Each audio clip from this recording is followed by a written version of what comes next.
Dando continuidade à série de leitura sobre a história da sexualidade, volume 3, O Cuidado de Si, essa obra-prima de Michel Foucault, no vídeo de hoje o capítulo 4, que é intitulado O Corpo. Vamos então adentrar aí nesse conjunto que é o corpo, tomado enquanto um dispositivo do sujeito discursivamente em A História da Sexualidade, volume 3.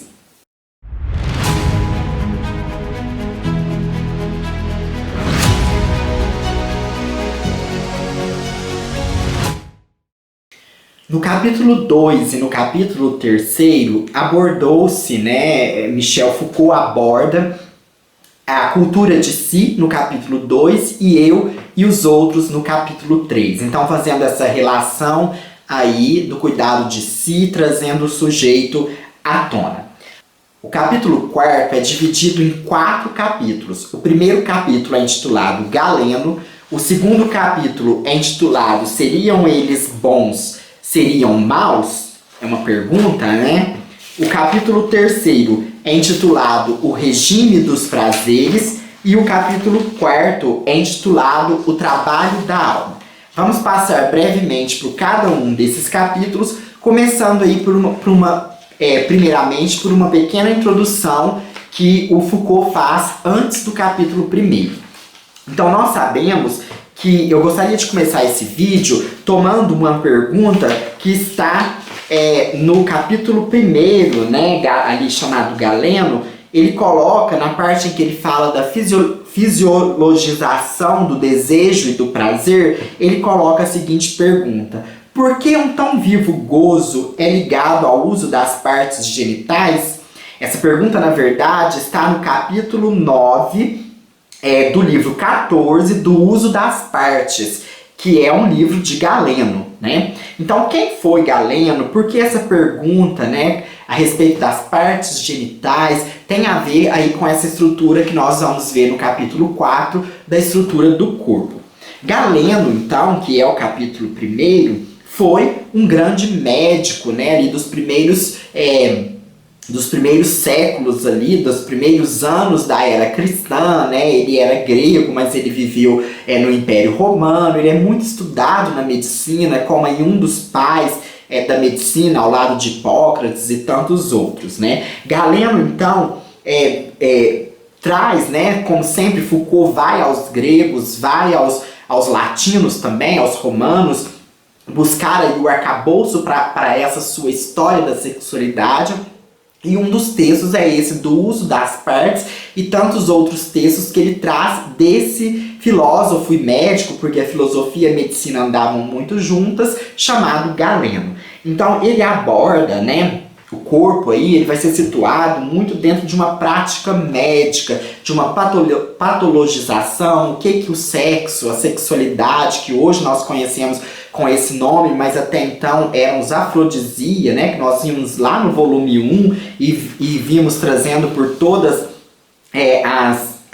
por todos os volumes, qual é esse cuidado médico que tem, dentro do sexo, dentro da sexualidade.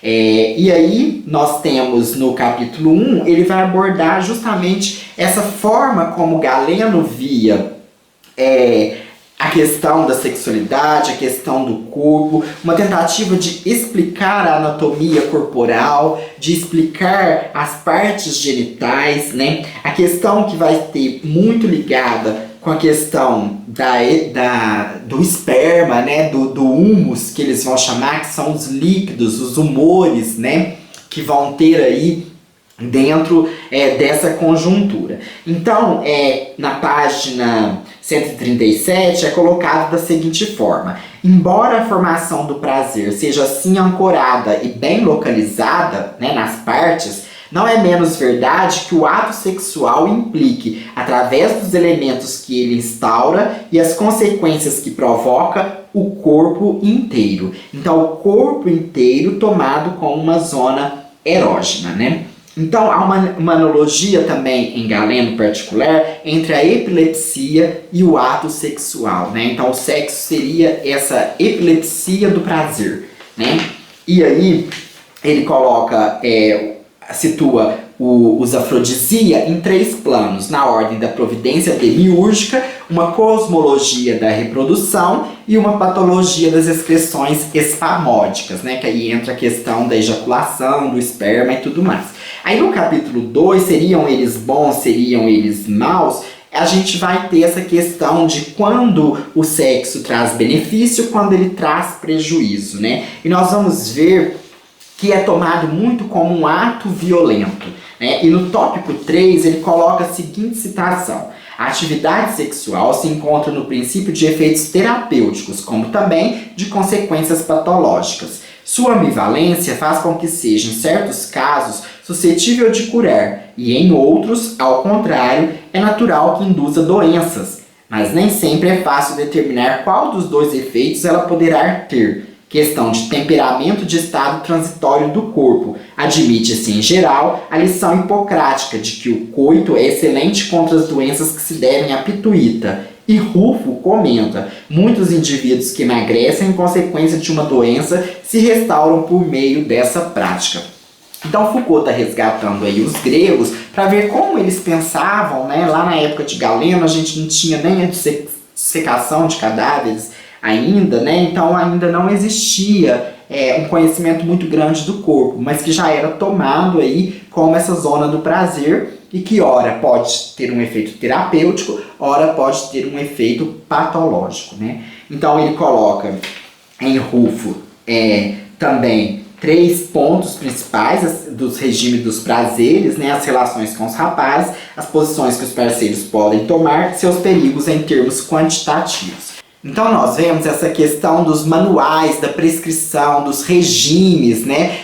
O conhecimento grego é muito articulado nessa forma de compêndios, de manuais que tratavam, que elaboravam essas questões da vida do sujeito na sua atividade sexual. Então é colocado também algumas marcas em que a questão do sexo vai ser analisado. A idade do sujeito, a do momento, estação, hora do dia e a do temperamento individual. Então, o primeiro tópico, o regime dos afrodisia e a procriação, né? Então vai estar muito ligado ali a como utilizar os afrodisia, quer dizer, a prática sexual, para gerar descendentes. Depois a idade do sujeito, aqui ele, né, aí nós vamos ter a questão do etarismo hoje, né, várias questões que hoje nós já nos avançamos, que naquela época era tomado como uma idade em que se pode fazer sexo e uma idade, então nem muito novo, nem muito velho, né, a questão do rapaz quando ele começa e da menina também,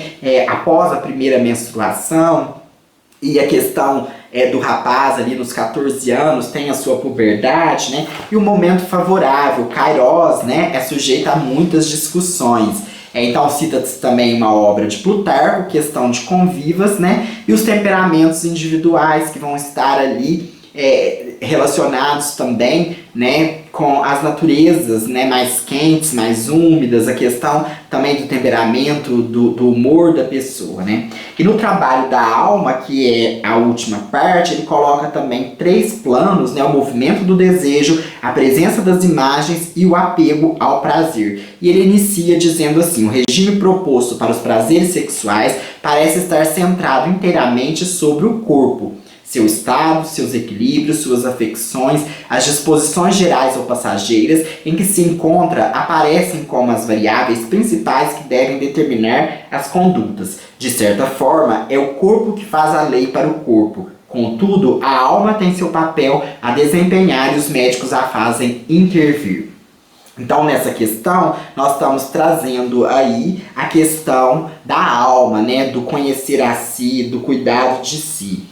E esses três planos que vão ser colocados, são colocados aí também para delimitar o corpo dentro da atividade sexual, dentro desse uso dos afrodisia, né? Então, para finalizar, ele finaliza o capítulo, ele finaliza assim: considerando somente esses traços comuns, pode-se ter a impressão de que a ética sexual atribuída ao cristianismo, ou mesmo ao ocidente moderno, já estava instaurada, pelo menos em relação a alguns de seus princípios essenciais, na época que culminava a cultura greco-romana. Mas isso seria desconhecer diferenças fundamentais que dizem respeito ao tipo de relação consigo e, portanto, à forma de integração desses preceitos na experiência que o sujeito faz dele próprio. Então, esse capítulo, o corpo, é para mostrar que o sujeito se marca através do corpo. O corpo é o dispositivo de prazer, o dispositivo de desejo, mas também o dispositivo de dor, de sofrimento. Quando ele fala que toda essa questão, né, do corpo, do uso dos afrodisíacos, vai estar muito ligado com a questão da morte, de que o ser humano não é eterno, né, de que o ser humano vai um dia se acabar. Então nós precisamos nos constituir e discursivizar o corpo como um elemento de linguagem importante para a constituição da sexualidade.